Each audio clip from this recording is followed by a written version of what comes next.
Welcome back to The Book Stop. I'm so excited to talk about today's episode. Fair warning moving forward, this podcast does contain spoilers as we go over major events within the novels. Before we get into it, don't forget to follow us on Apple, Spotify, and Instagram at The Book Stop Podcast. Everybody, please welcome our brand new guest for the first time on the podcast, Payton. Hi. Hi. This is your first time. Are you excited? I'm really excited. This is my favorite book ever, so I'm really excited to talk about it. All right. What book did you bring for us to talk about today? I brought The 7 Husbands of Evelyn Hugo. All right. So a little bit about the author, Taylor Jenkins Reid. She is a author of historical fiction, and when they first mentioned this book to me, I was like, oof, because I'm not really into historical fiction, but this book was published in 2017, and the author herself, she has a lot of background in film production, which is just perfect for this book because this book is literally about an actress. So I love that she put her knowledge into a book. To get into it, we're going to play a little game right off the bat. So you're going to describe this book in 30 seconds. But, twist, you're going to have to describe it as if it was a news headline. A lot of the parts in the book talks about newspapers. A lot of the book is written in a newspaper format. But I would say breaking news, Evelyn Hugo, legendary actress of Hollywood, is a member of the LGBT community, which is super unexpected in this story. The story is about her 7 husbands, but the real kick of the story is that the love of her life is a woman and not a man.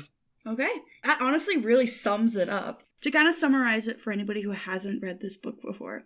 Summoned to Evelyn's Upper East Side apartment, Monique listens to Evelyn uncover her story, from making her way to Los Angeles in 1950s, to her decision to leave show business in the late 80s, and of course, the 7 husbands along the way. As Evelyn's life unfolds, revealing a ruthless ambition, an unexpected friendship, and a great forbidden love, Monique begins to feel a real connection to this actress. But as Evelyn's story catches up with the present, it becomes clear that her life intersects with Monique's own in a tragic and irreversible way. I guess let's just dive right into it. What is your favorite quote from this book? What did you bring that really spoke to you? The quote that I brought is from Evelyn. She said, "Heartbreak is a loss, divorce is a piece of paper." I brought this quote because the entire book is about divorce, and it's a huge looming theme of the book. But the huge heartbreak that she really cares about is the heartbreak with the main character, her main love interest, Celia. Mm-hmm. So that was my favorite quote that I brought. I really like that quote because it kind of wraps her thought process in it. The connection that she had with these men that she was divorced to, a lot of them were kind of a deal or something to work towards her own reputation. While when she had these issues with Celia, it was more like heartbreak. She felt more connected to her than she did with any of these men in her life. Mm-hmm. Not necessarily all of them, and we're going to talk about each one, but... So, my favorite line, say that Evelyn Hugo doesn't care if anyone forgets her name. Evelyn Hugo doesn't care if everyone forgets she was ever alive. Better yet, remind them that Evelyn Hugo never existed. She was a person I made up for them so that they would love me. Tell them that I was confused for a long time about what love was. Tell them I understand now, and I don't need their love anymore. Chills right now. I have chills. Your quote was so much better than mine. Stop. No, yours was good too. It kind of sees both ends. Both quotes kind of show who Evelyn was. And I chose this one because not only does it have great character development, because this was towards the end of the book, and all Evelyn cared about was her reputation, and all she cared about was, getting the next best film. And, she was Evelyn Hugo for so long. What was her actual name? It was Evelyn. I don't even remember. I don't remember. Yeah, it was Evelyn.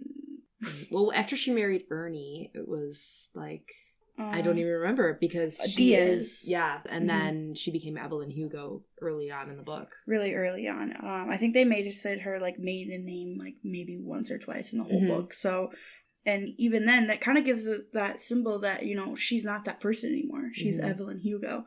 And, I also like this quote because it shows a lot of sacrifice that she's willing to get rid of this reputation and this idea of Evelyn Hugo to be with her. So, and it kind of just shows that kind of like passion that she has for her. So, like I said before, like I'm not really into like history kind of things. Like I like learning about the past, but in a book, I'm like, eh.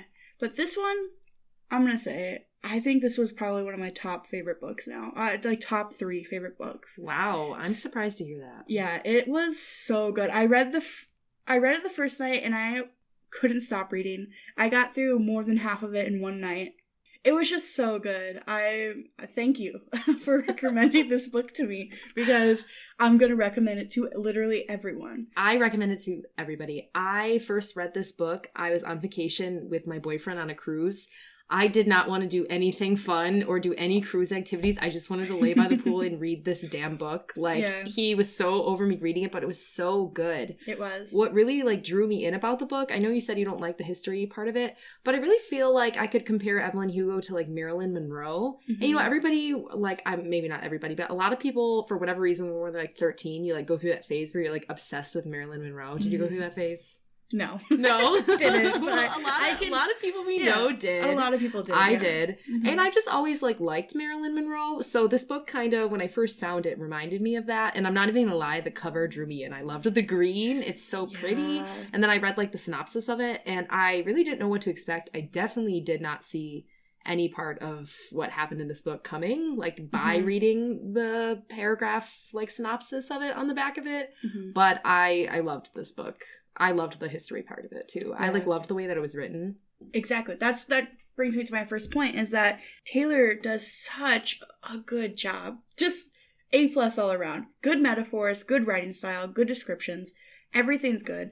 The way that she passes time, I love. Mm-hmm. Like you said before, she does it in a newspaper clipping. Mm-hmm. I loved that. They literally clip it out and put it in the book. Mm-hmm. I loved it. It was so good. Yeah.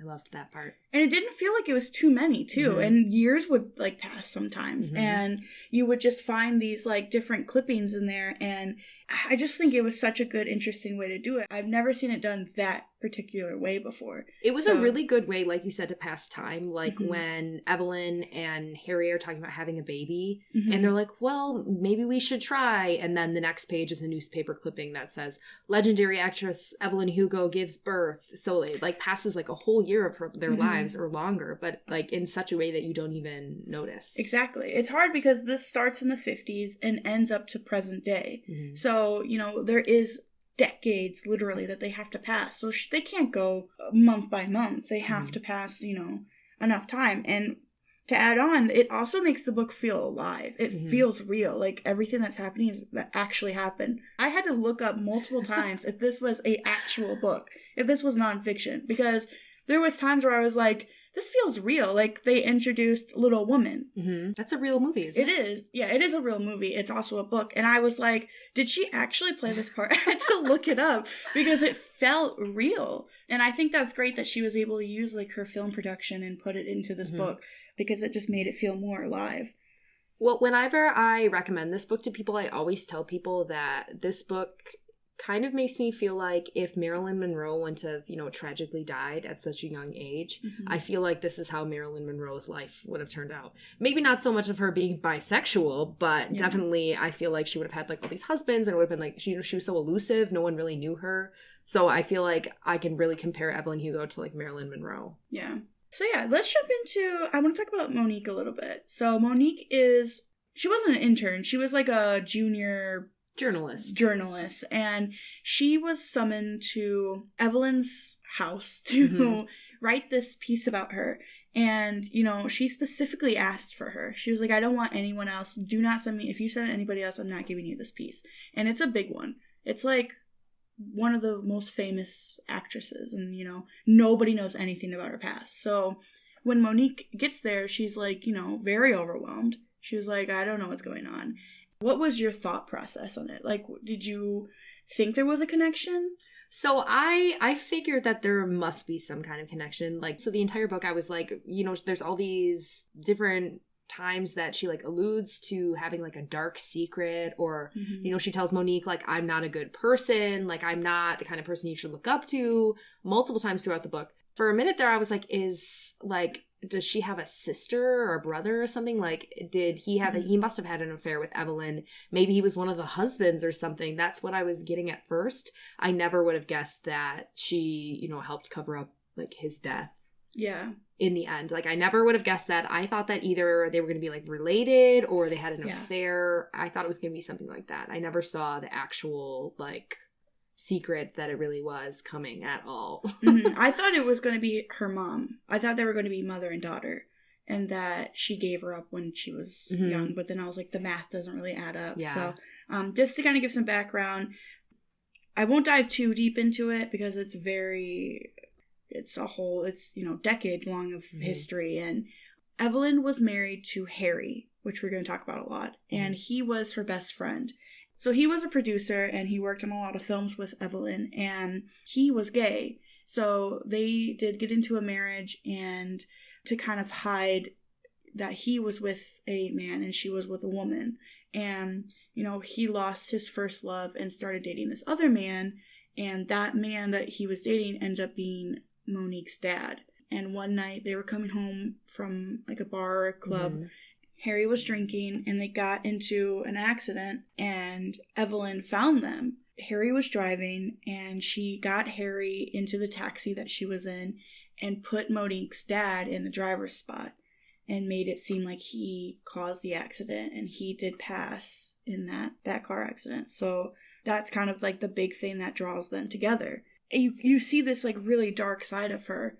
It's a really big turning point for Monique too, because she is starting to really respect Evelyn, and then she gives her this piece of information, and she's like, huh? Yeah, it's like the double surprise. Like, not only was your father dating a man, also like your father didn't die in the manner that you thought he did. Exactly. Like, it's not just like, there wasn't just like one surprise. There was like two absolutely massive surprises. So I'm not really surprised that Monique like freaked out in the way that she did. I mean, that's totally unforgivable. Yeah. But I'm glad that in the end of the book, she did like find her own way to forgive Evelyn and to deal with the situation. So one thing I really liked about this book was the kind of like introduction into fame and how it kind of like almost manipulates people to do things that are gonna get them that fame. Like, for example, all of these marriages a lot of them are to cover up Celia and Evelyn's relationship. And a lot of the stuff that Evelyn does is a drive to get her more fame and more recognition, more movie titles and stuff like that. So I just really liked the way that the author described all of this stuff. It's stuff that you really don't see in actual social media.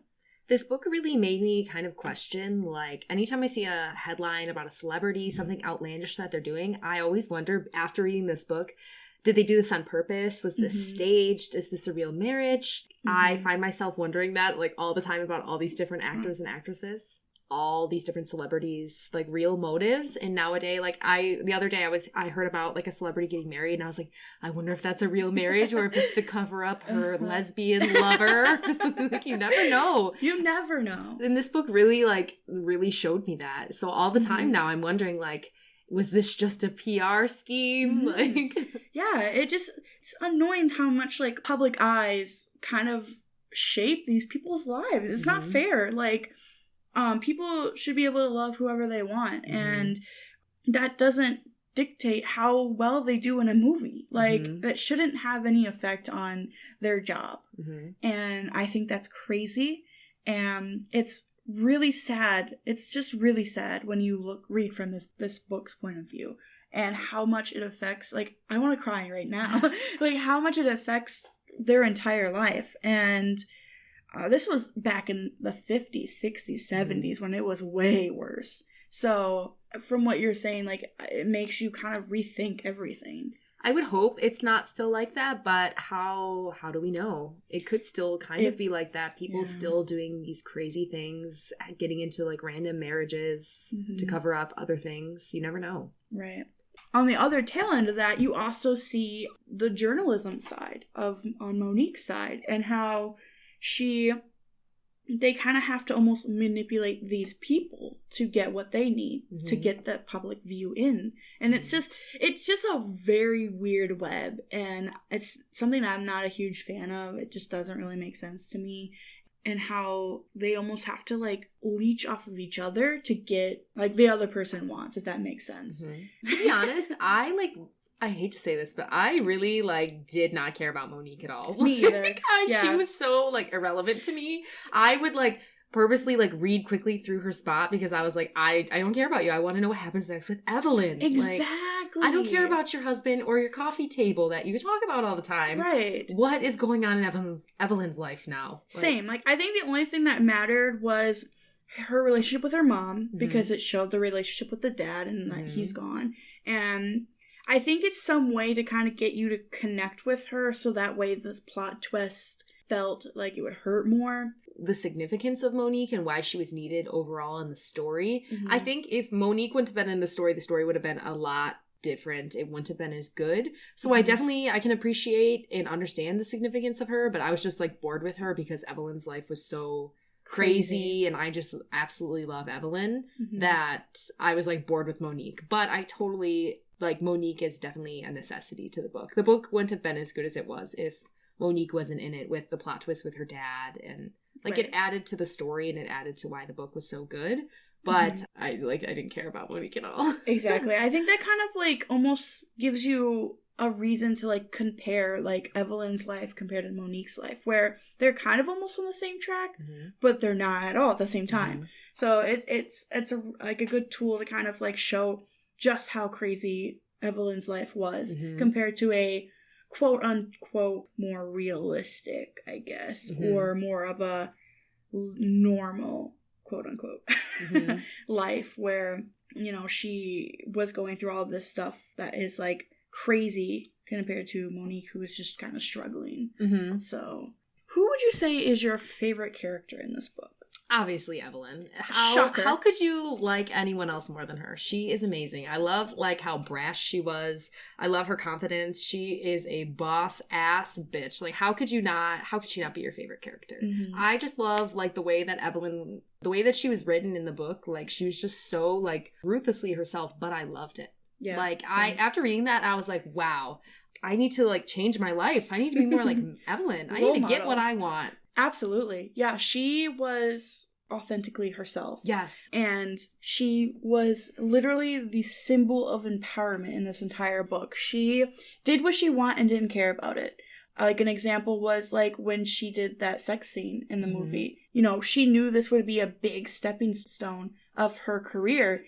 And even though she felt awful not getting Celia's opinion on it, she did it because this was her life and she knew this would pull her in the right direction of getting, you know, that fame back. So I really like her, and I was gonna choose her, but I went with Harry. Because good choice. Harry is just so cute. Yes, he really is. Yeah, he's so selfless. He is very kind-hearted. He's the kind of the person that wears his heart on his sleeve. And it was really, I cried when he died. Me too. Like, when John died and he was so devastated, he turned to alcoholism. I really felt for him, and he was such a good dad. And just his whole character was something that Evelyn needed to anchor to kind of find that control. He was the eye of the storm in her life.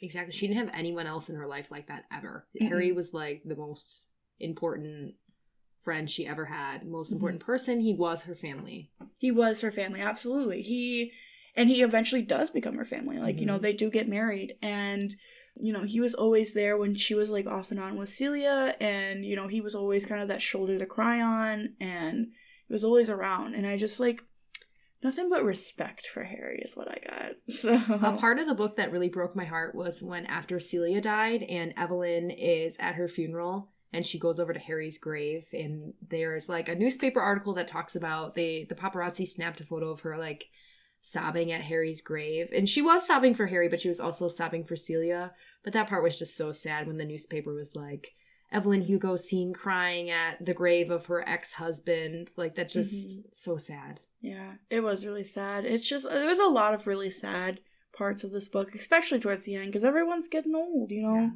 And I want to be honest, this is probably one of the first books where I've had... Everyone dies? Everyone Spoiler alert, dies. everyone dies. Everyone dies, yeah. I mean, this book happens over, 70 years. Everyone's got to die, but... So it was very interesting to kind of see a book from that aspect. I've never read a book where I've had old characters, so quote unquote old. I won't call her out. I know Celia was only in her 50s when she died. Yeah. And then she, they also had Connor. The daughter, yeah. Connor ended up dying when she was young. Yeah, even the daughter died. And she was in her 40s from breast cancer. Mm-hmm. It's very sad, but gosh, was it a good read.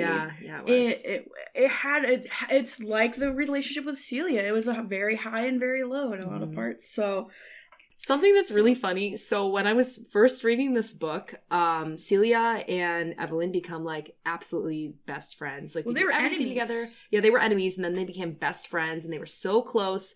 And there was one part where they're drinking in Evelyn's house, and they're having so much fun. And at that moment, this is my first time reading the book, I was oh, this reminds me so much of the friendship that I have with my best friend. I love this. And then they started making out. And I was oh, never mind. This is not my best friend and I.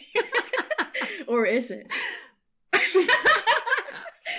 Yeah, so Celia, she is she's doe-eyed, innocent. Yeah. She's judgy. She's judgy. She's something else.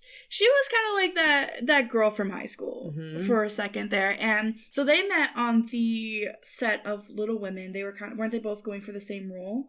Yes, but then Celia got the sister that died. Yeah. And that's what she won the Oscar. Yeah, so they have this this agreement between them. They're we're both going for the same thing. We both, want fame, and we're not afraid to step on each other's toes. So they do start out as kind of enemies, and I really like how they slowly fell in love for a while. And at the time, she was with Don, right? And screw him. Yeah, we're gonna talk about him in a second. But Don was not a good man, and Celia was kind of an escape for her. In that, when she was in that relationship, she sought her out for all kinds of stuff, friendship and just someone to rant to. And so it was just so cute when they first, at the party. In the laundry room. Their first kiss. And while Dawn's upstairs cheating. Yeah. So she's I guess I will too. Yeah. So, yeah, that one was really cute because, there was a rumor that Celia was gay. And Evelyn was guess I'm gonna have to find out. Yeah. So she pulls her into the room and kisses her. It's so cute. And then that starts the whole snowball effect where everything kind of goes crazy. They move in together. She divorces Dawn, of course, and they move in together, and then they eventually break up because they're on and off the whole time. And they break up, and then she marries... Oh, yeah, Rex. Yeah, Rex is who... Playboy. Oh, yeah, because then Mick was fourth. Until Harry married. Yeah, Evelyn and Harry both married each other in order to be a beard for their relationship with Celia and with John. But Evelyn had multiple different beards throughout the book, to try to cover up her marriage to Celia, or not marriage, her relationship with Celia. So the marriage between Harry and Evelyn was kind of that was the best one because John and Celia got married and they were living in a house together. The two of them, the gays, if you will, were together, and then eventually Connor comes in. She's in her 30s at the time. She wants to have a baby, and Harry says, let's have a baby then.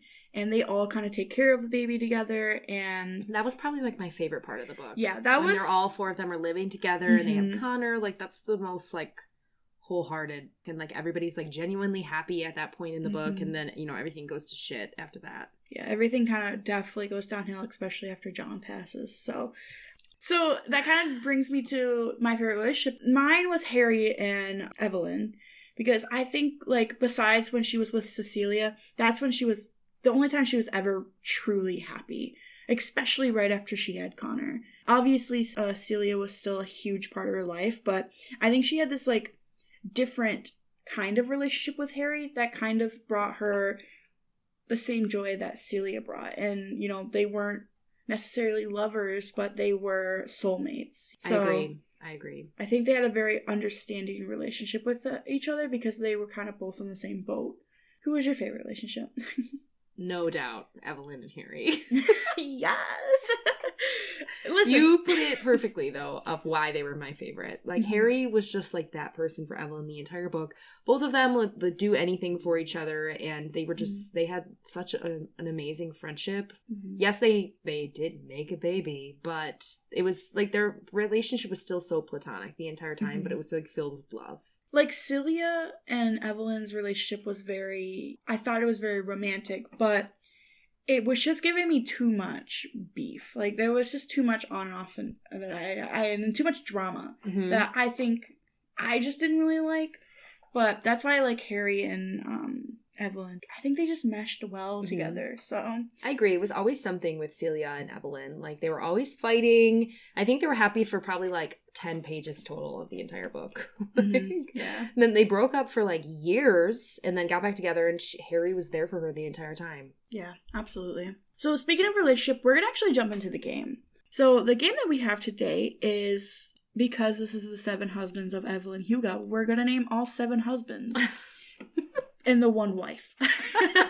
So go ahead, and I want you to name the first husband that she married and just go on from there. And bonus points if you can tell me how long they were married for. First husband is, we already talked about him, so this is an easy one for me, Ernie Diaz. I'm probably going to guess they got married when she was like, what, 15 or something? Trash. Very young. So they were probably married for 4 years? Yep. Am I right? 3 to 4 years. I couldn't get the exact date on these, but there was about 3 to 4 years. And then she divorced him and like very quickly got married to Don Adler. I'm going to guess they were probably married for 3 years. 2 years. 2 years? 2 awful years. Yeah. After him, it was Rex Northcote. Northcote. Nope, there was one more before him. Before Rex, there was another one? There's one more. After Don, before Rex. Do you want a hint? Yeah. It was the one day. The rock star, Mick Vega or Mick Riva. Riva, yeah. He was next, and they were married for 1 day. Thanks for that hint. Then it was Rex, and they were married for like multiple years. Like, how about 5 or 6? 3. 3? Oh, wow. It felt like so much longer than that in the book. So that was husband number 4. Number 5, my boy Harry. They were married for 9 years? 11? 15? 15 years. Wow. I guess I didn't even realize that. So they were married for 15 years, and then they got divorced, and she married that crappy director, Max Giard. They weren't married for long. A year? Not even. It was like 3 months, wasn't it? 2 years? 6 years. What? 6 years they were married for. I guess I didn't even realize that. Wow. That was such a sad and fast point in the book. And then her last husband was Robert Jameson, Celia's brother, who she was married to for like a long time. 15 years? 17? 17 years, yeah. And then Celia, who... They were officially married for... like a week, right? 2 weeks? 6 years. What? They were officially married for 6 years. How old was Evelyn when she died? She was old. She was like 70s. I thought she was in her 70s. 80s, yeah. Wow. I mean, this is only... I guess when you get married at 15. Yeah. So, yeah, you did a good job. Thank you. Yay! So, yeah, let's kind of go by one, because I do want to talk about all these guys. So, obviously, we have Ernie, who she married very young to basically get her to Los Angeles. You know, he... Remember, this is back in the 50s, so people married even younger than that. So, yeah, she used him to get to Los Angeles so she can become a famous actress, and that worked for her. I also want to point out, I really liked how the book was sectioned off into husbands. Yeah, too. Absolutely. Like, this one was like, what, the poor Ernie Diaz or something like that. Yeah. I really liked how they did that. Like, each one was like a chapter was like a husband. It felt like different eras in her life. Yeah, absolutely.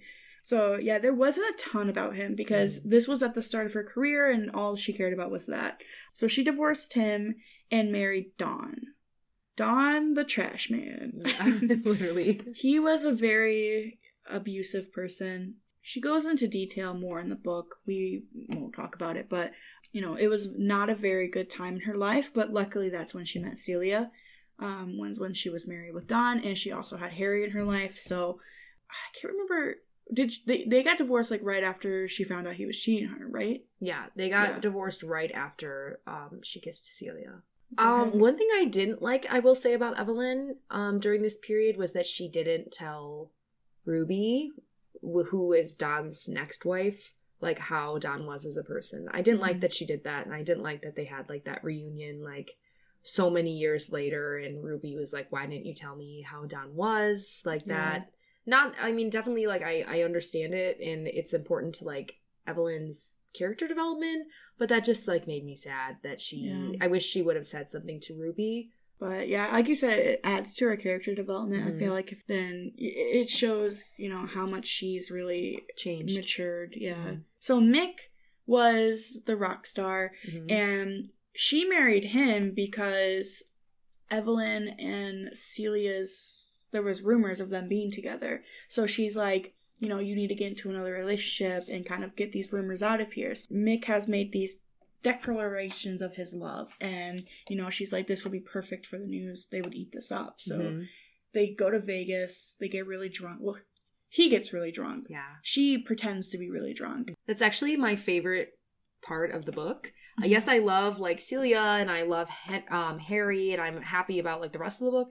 But that part with Mick is my favorite part of the book because I love the way that it was written. Like when they're in the casino and she's like, oh, like I can't suggest marriage, but I can't have sex with you unless I'm married. And then he suggests marriage. And like so much of it, you can see like her like scheming and her manipulating behind it. And I loved that part of the book. And then like when they finally like do the dirty, she's like, you just have to lay there and pretend like, you know, like you're too tired to do it and be so like undesirable, so then he'll get bored. Like it's just, that chapter was so raw that she wrote. I loved it. It was such a good chapter. When I went back and reread the book for a second time, I like cried that entire chapter just because it was so like, it was so real and it was so upsetting, but it was also amazing. Yeah, that's kind of like, and that was kind of the first time that Celia broke up because she said, why did you sleep with him? You didn't have to do that. And she gets pregnant too. And, you know, she does go get an abortion because, you know, she's in the prime of her youth and she doesn't want to have a kid right now. Honestly, I forgot that part happened. This book covers so many hard things to talk about. Yeah. Yeah, it gets really deep and really dark. Really fast. So yeah, after she married Mick for one day, she moves on to Rex. Her and Rex was another Hollywood star. They had like an agreement that he was basically going to be her beard. I don't think he knew that she was bisexual or like with Celia, but she kind of just married him. I think they had a movie together, right? Yeah, they had a movie together, so they got married together in order to like optimize like ticket sales. But then they just kind of stayed together because their relationship worked. They both were like dating other people and stuff. Like they never ever had like any kind of a sexual relationship. It was solely just for fame and to be like, I don't want to say each other's beards because Rex was with women, but they were kind of each other's beards. Like they were just, it was a very fake relationship. There was one point where it almost got romantic for a minute, but Evelyn was like, no.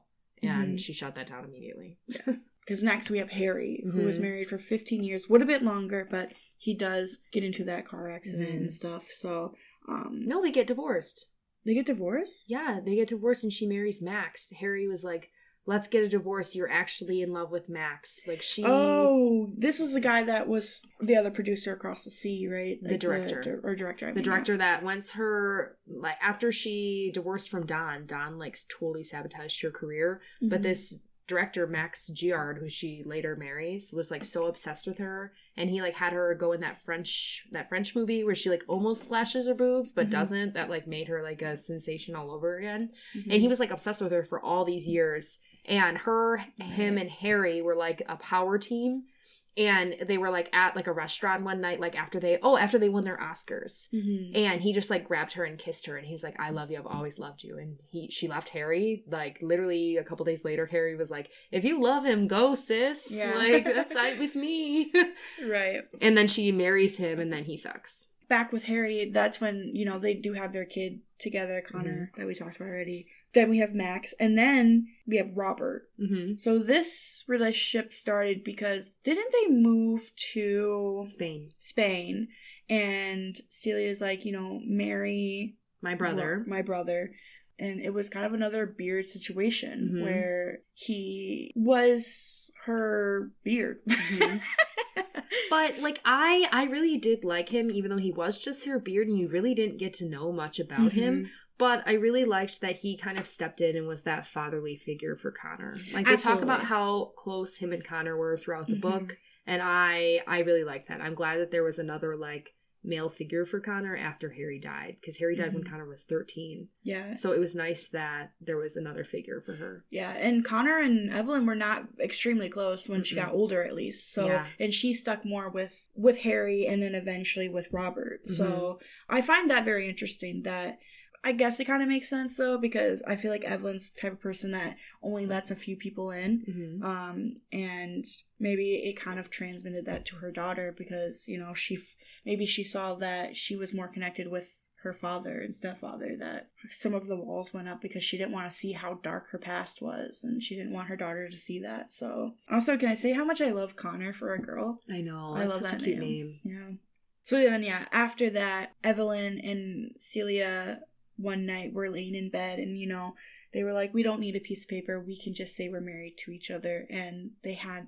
did they get actual rings, or were they fake rings? No, I don't think they even had rings. Yeah, I think it was like literally like a hair tie or something. Yeah, it was a hair tie because they were laughing about it. It was, okay. Yeah, it was a hair tie that they had wrapped around their fingers, and they were like, you know, we're gonna be together. And I think at this point they kind of found out about her sickness. She had COPD, emphysema. And I think it was a news clip where it said that she passed, and that's where you can see, like, okay, so they were together for 6 years. So, oh, okay. Yeah. It didn't say in there that they were together for 6 years. It just, I calculated with the math.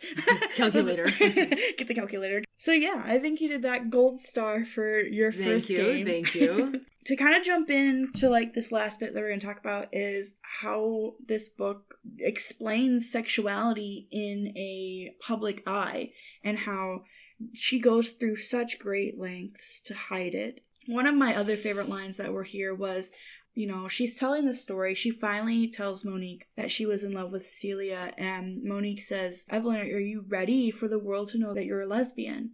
And Evelyn's like, have you been listening this whole time? Like, I told you I was in love with these men. I'm not a lesbian. I'm a bisexual woman.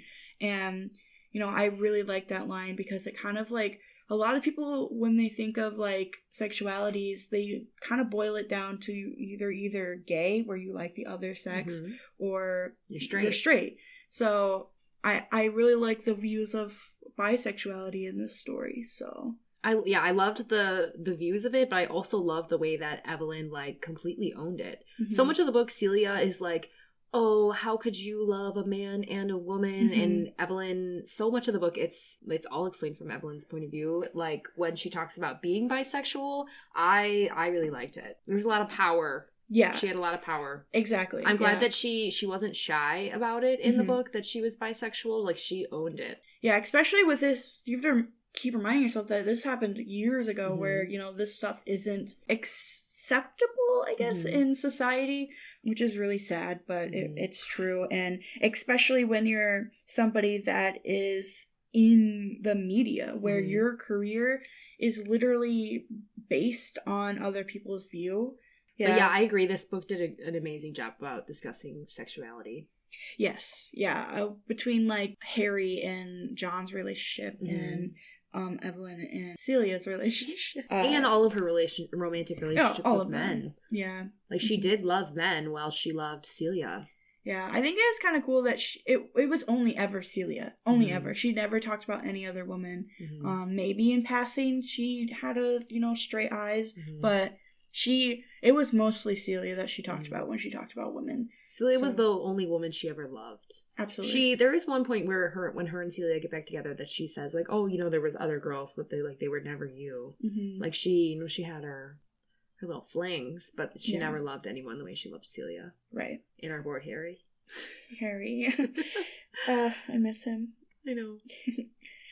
I guess the next thing I want to ask is, so, in your opinion, are there any missed opportunities, anything that you would have changed, in your own opinion, of this book? No, Monique. I'm just kidding. She was totally necessary to the story, so you can't edit her out. Yeah. I don't know. Like I said earlier, I kind of wish that she would have told Ruby about how Don was, but also, like, at the time, she was like 22. She was so young. So I think that really added to like her character development in the end. Mm-hmm. So I don't think I would change that. And back then, domestic abuse is such like a normal. Yeah, put it aside. Like you hide that. You don't tell anybody. So it makes sense in the sense of then. But like I think the way Harry was protective over her. He's like, I'll kill him. I'll kill him. Harry. My thing, I wish this book was about Harry. No. I think the only thing I would have changed was I kind of wished one of them needed to be in third person because they were both in first person, both Monique's side, because it did go to her point of view, and then it did do Evelyn's point of view as she was growing up. So I wish one of them was in third person to kind of balance it out a little bit more.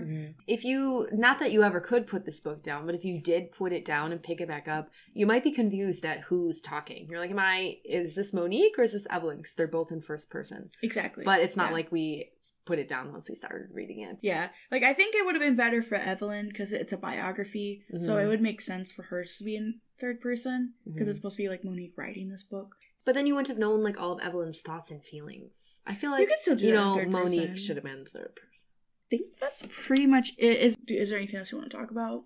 No, if Taylor Jenkins Reid ever listens to this podcast, we apologize for the Monique slander. We don't really hate Monique. We're just kidding. And I know you're listening, Taylor, so can you please write us a Harry book? Yeah, this is a Harry stan podcast only. So yeah, before we go a rating scale here on the podcast, we kind of make up our own thing. So how I will rate this book is I will say this is the book that I compare to every other book. Like, I think about this book all the time. I recently started reading a book and I was like, this isn't The Seven Husbands of Evelyn Hugo. And I literally haven't been able to finish it because it's not this book. Yeah. So if that tells you anything about how I feel about this book, I would give it 7 out of 7 husbands. For sure. I literally texted you and I was like, I can't stop thinking about this book. I would be like at work and I'm just sitting there typing and I'm like, wow, I really wish I was reading that book again.